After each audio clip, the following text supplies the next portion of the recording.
Welcome. This video will help you understand how to relate learned knowledge and skills to real-life situations. Look at these tasks. 1. Convert 30 from base 10 to base 7. 2.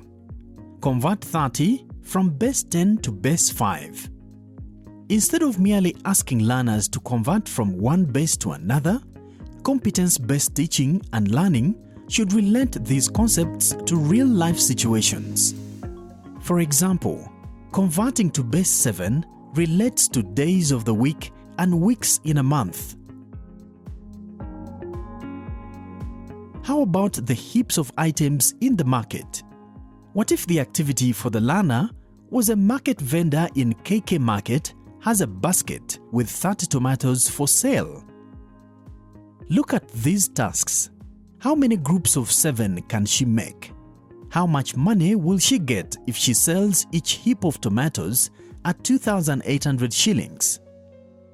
Advise her on how she can group the tomatoes in a season when tomatoes are scarce. Justify your answer. This practical approach reflects the concept of number bases in mathematics, demonstrating its real-world application. Where else can this be applied? Look at some of these examples.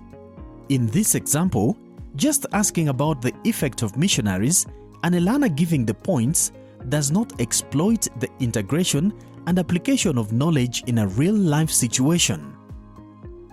When we give a scenario followed by a task, yes, some critical thinking happens. When a learner identifies roads to match with hard-to-reach, seek medical help to match with hospitals. Neither read nor write to match with schools.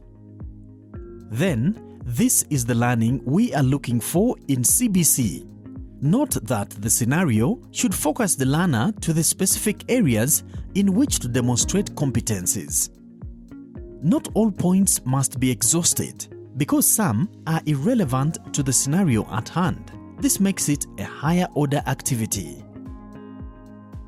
Let's look at another example. Look at these questions as used in knowledge-based assessment. Identify features on a map. How is this applied in real life? Measure the distance. Then what? The above questions assess the learner's ability to read a map. In a competence-based curriculum, we use a scenario that emphasizes using map skills to solve real-life problems. How is that? Isn't it empowering?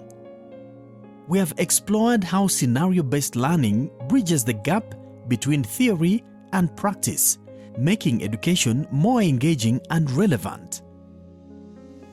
Thank you for watching.